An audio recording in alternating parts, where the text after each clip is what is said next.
అమెరికాలో కెనడా విలీనం సాధ్యమేనా?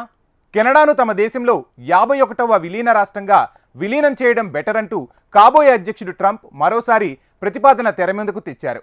ఇందుకు ఆర్థిక శక్తిని ఉపయోగిస్తానంటున్నారు ట్రంప్. ఇప్పటికే తన పదవికి రాజీనామా ప్రకటించిన కెనడా ప్రధాని ట్రూడో ఈ ట్రోలింగ్పై ఆగ్రహంతో ఉన్నారట. అమెరికాలో తమ దేశం విలీనమయ్యే ప్రసక్తే లేదంటున్నారు. అసలు ట్రంప్ ఎందుకు ఇలాంటి విచిత్ర ప్రతిపాదనలు తెస్తున్నారన్నది ఇప్పుడు చర్చనీయాంశంగా మారింది. We don't need anything. So why are we losing $200 billion a year and more to protect Canada?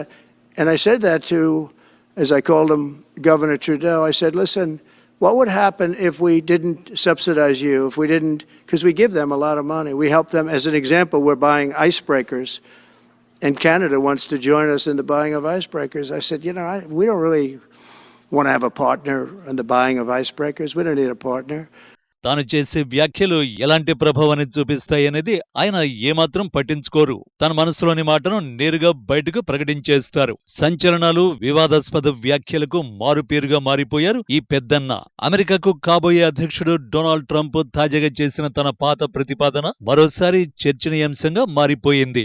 అమెరికాలో 51వ రాష్ట్రంగా కెనడాను చూడాలనుకుంటున్నారు ఆయన. కెనడా ప్రధాని జస్టిన్ ట్రూడో తన పదవికి రాజీనామా చేస్తున్నట్లు ప్రకటించిన కొన్ని గంటల్లోనే మనస్సులోని ఆలోచనను మరోసారి బయటకు తెచ్చారు Trump.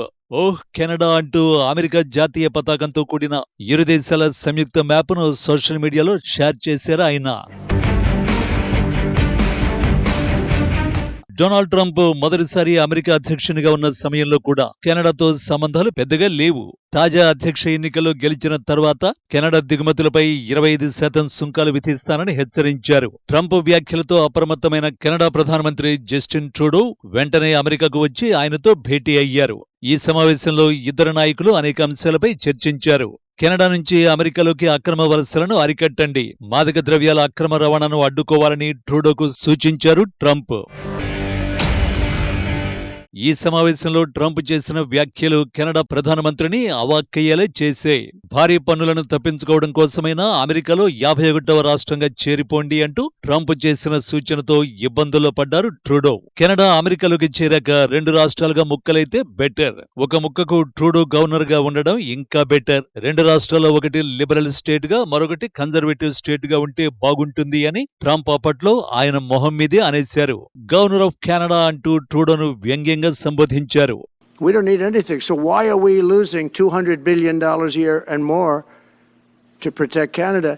And I said that to, as I called him, Governor Trudeau. I said, listen, what would happen if we didn't subsidize you, if we didn't, because we give them a lot of money. We help them. As an example, we're buying icebreakers, and Canada wants to join us in the buying of icebreakers. I said, you know, we don't really want to have a partner in the buying of icebreakers. We don't need a partner.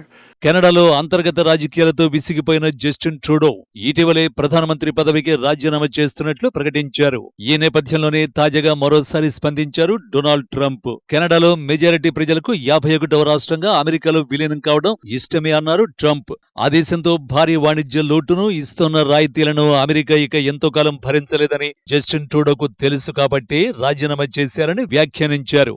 అమెరికాలో విలీనమైతే ఈ సుంకాలు, అధిక పనులు ఉండవు. నిరంతరం చుట్టుముట్టి ఉండే Russia, China నౌకల ముప్పు నుంచి సురక్షితంగా ఉండొచ్చు అని ట్రంప్ పేర్కొన్నారు. కెనడాను అమెరికాలో విలీనం చేసేందుకు ఆర్థిక శక్తిని ఉపయోగిస్తానని తెలిపారు.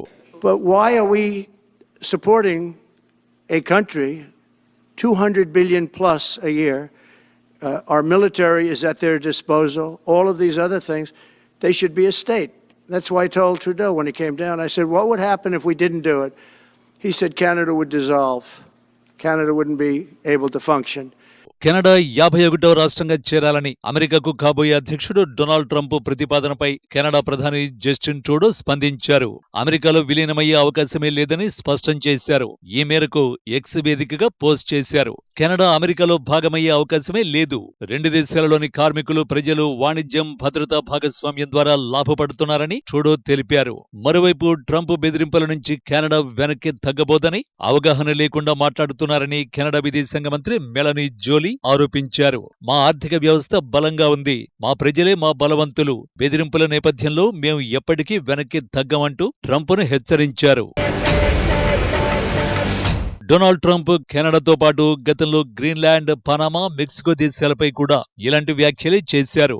గ్రీన్లాండ్ ప్రస్తుతం డెన్మార్క్ లో అటానమస్ రీజియన్ గా ఉంది.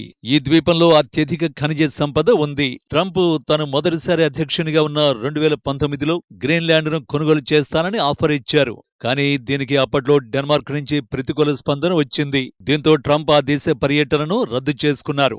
మరో సందర్భంలో గల్ఫ్ ఆఫ్ మెక్సికో పేరును గల్ఫ్ ఆఫ్ అమెరికాగా మార్చాలని తమ కార్యవర్గం కోరుతుందన్నారు ట్రంప్. పనామా కాల్వ తమ దేశ సైనిక అవసరాల కోసం నిర్మించిందని తెలిపారు ట్రంప్. అయితే ఈ వ్యాఖ్యలపై పనామా విదేశాంగ మంత్రి జవీర్ మార్టినేజ్ స్పందిస్తూ ఆ కాలువను కేవలం పనామా ప్రజలు మాత్రమే నియంత్రించగలరు, అలానే భవిష్యత్తులో కూడా కొనసాగుతుంది అని తేల్చి చెప్పేశారు. మొత్తానికి అమెరికాకు కాబోయే అధ్యక్షుడు డొనాల్డ్ ట్రంప్ కొన్ని దేశాలకు కంటి మీద కొనుక్కు లేకుండా చేస్తున్నారు.